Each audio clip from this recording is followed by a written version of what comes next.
I was out doing a little power tapping on this piece of construction steel, 1 inch thick by about 5.5 inches.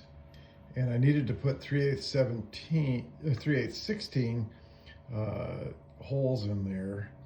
And it occurred to me that it might be worth reviewing a couple of little tips that I found that seem to work pretty well for me. Number one, I don't use the recommended drill size, as that'll give you the optimum, maximal holding strength of that fastener, and rarely in anything I'm doing is that optimal strength truly required. So I usually go a 64th or so oversized, which makes tapping a whole lot easier.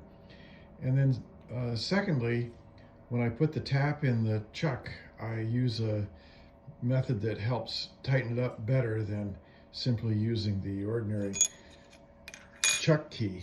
And I don't want to abuse my chuck by using a cheater on there, which people do, but I think I have a method that's a little simpler, and I'll show that in just a second. I got to interrupt here because I'm hand holding. So what I've placed in my chuck is a 3/8 16 spiral point tap. I think most people that are thinking about power tapping know that you can't use a ordinary hand tap there. That's a decent quality high-speed steel spiral point tap, and I do use the standard chuck key to tighten it, but one thing that helps quite a bit to get it just a little bit tighter is to give the chuck a couple of taps. That may seem odd, but stiction takes over, so that that last little bit of tightening gets jammed, in a sense, by stiction.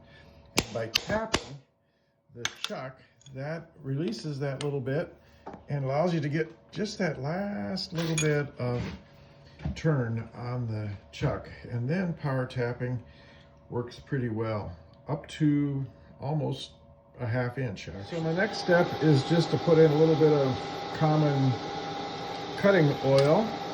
I've got my Bridgeport in back gear, and we'll get her started here. Down it goes, and I get close, I put it into reverse,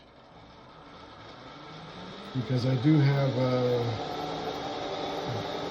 variable frequency drive on the mill. That makes it handy for reversing. And you can see that cut right down in there without slipping.